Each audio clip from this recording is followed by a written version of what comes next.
Winning a world championship, even in a promotion like WWE, should be treated like a big deal that wrestlers have to build up to. Today, we're going to look back at the performers for whom ultimate WWE success took the longest. Rankings are based between the time of a wrestler's officially recognized debut and the date of their first world title win. For example, we have Ric Flair, who made a couple of WWE appearances in 1976, but he isn't on our list because his officially recognized debut was in 1991. Likewise, guys like Mick Foley and AJ Styles, who had tryout matches and job spots before their proper arrivals, aren't in here either. And finally, the likes of Pedro Morales are left out because despite long waits for a WWE World title, they spent most of those years away from the promotion than they did with it. And the key word there is more, because this will come into play later on. I'm Andy for What Culture Wrestling, and here are the 11 wrestlers who waited the longest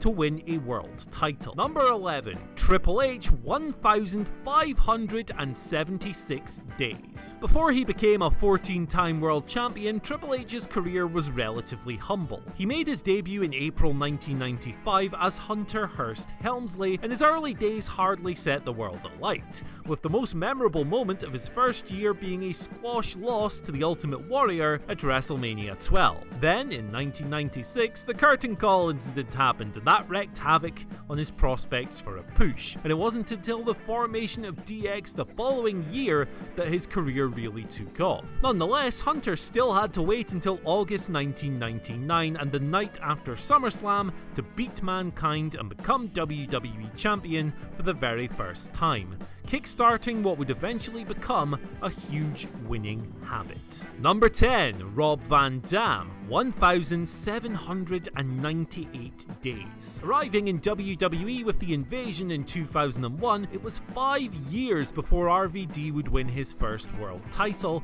defeating John Cena for the WWE Championship at One Night Stand 2006. Of course, you could argue that his run to top titledom took even longer than that, but while Van Dam did wrestle for WWE in May and June 1997, he did so as an ECW wrestler, hence why July 2001 is seen as the point where his WWE career really began. Of course, the title reign didn't last, as RVD was jobbed out to the Big Show after the silly sausage got arrested for drug possession, but hey man, at least he got there. Number 9, The Miz, 2,171 days. The in-ring debut of The Miz went down at Armageddon 2004 in a Dixie dogfight against fellow Tough Enough man Daniel Puder. Now granted, he went down to developmental soon after, but he was contracted to WWE the whole time, so here he is. Miz would play a variety of different roles over the ensuing years, including being named the host of SmackDown and the Diva Search in 2006. But all of those part-time jobs were put behind him in November 2010,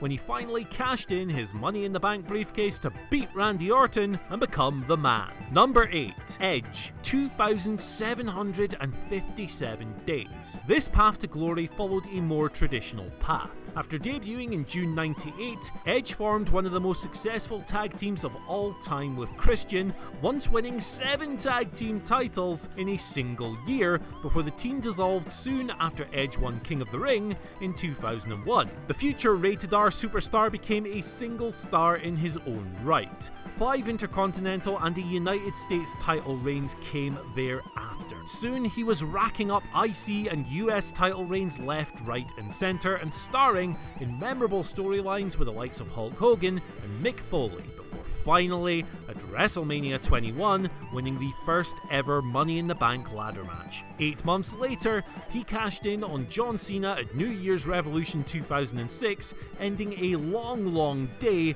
to become the top guy in the company. All in all, it took 7.5 years, and few would argue that it wasn't deserved. Number 7, Shawn Michaels, 2,842 days. HBK debuted way back in June 1988 as one half of the Rockers. He coexisted with Marty Jannetty until 1992, when Party Marty was lobbed through the barbershop window and Michaels started branching out on his own. Positioned at the forefront of a new generation in WWE, Michaels' style established him as one of the standout performers in the whole company, and he won back-to-back Royal Rumbles in 95 and 96 and stole the show with epic performances like that awesome Razor Ramon ladder match in 94. HBK's second Rumble victory led to a match with Bret Hart at WrestleMania 12, where finally, after all that time, the boyhood dream came true.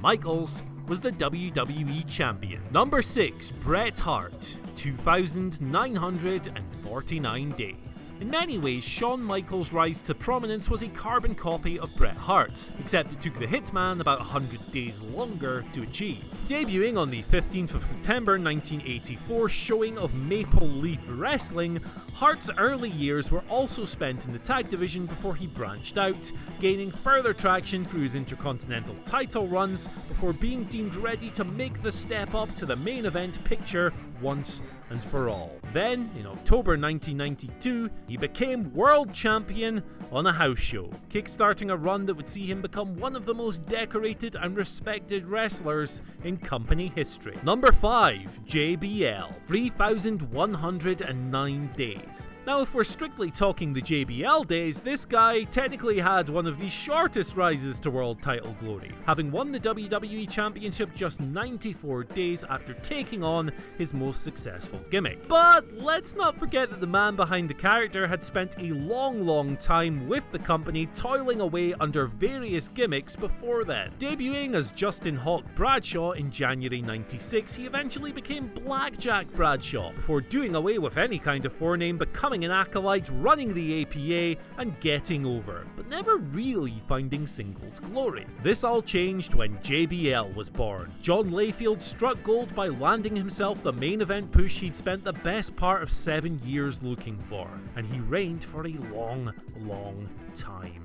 Number 4, Christian, 3,864 days. Our first entrant to wait longer than a decade to win his first world title is Christian, who saw a total of 3,864 days pass between his debut at Breakdown in Your House in September 98 and his first world title win. And even then, his first world title was the ECW belt, which, if we're being fair, at that stage in the company history, wasn't exactly the most prestigious world title of all time, was it? Let's not forget as well that Christian's ride to the top included a 3-year stint in TNA, and with that in mind, it could be argued, much like the earlier case of RVD, that we should start counting Christian's wait for a world title from the date at which he'd return the company. However, unlike RVD earlier in this list, Christian's first run was no one-off. In fact, at over 7 years, it was actually the longer of his 2 spells with the company, and so in this case, it makes sense to roll with that initial debut from 98. Number 3, Mark Henry,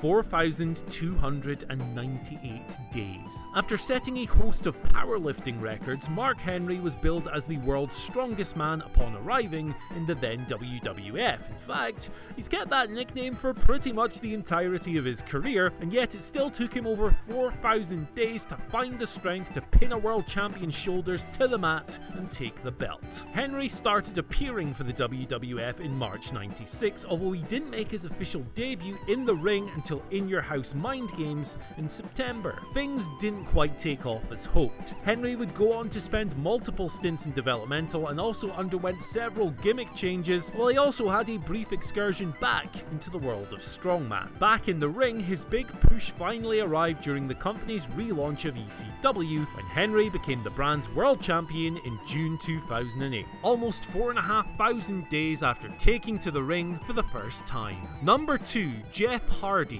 5,305 days. Jeff Hardy's world title coronation in December 2008 was a real feel-good affair, partly because it was the classic story of an underdog coming good, partly because it took so damn long to materialize. Over 5,000 days before winning the WWE Championship at Armageddon 2008, Hardy, performing under the ring name Keith Davis, made his first ever appearance by getting the tar beaten out of him by Razor Ramon. It was to be the first of many squash matches, as Hardy would go on to become one of the company's go-to jobbers between 94 and 97. In September 98, him and his brother Matt were repackaged as the Hardy Boys, and almost immediately they became a major hit. Tag titles followed, followed, as did numerous show-stealing displays, before Jeff eventually became a single star and, like the aforementioned Christian, he even had a brief main event run in TNA before returning to his old stomping ground. Number 1. Andre the Giant, 5,429 days. Andre debuted for the then WWF on March 23rd, 1976. There, in Madison Square Garden, he defeated Buddy Wolf,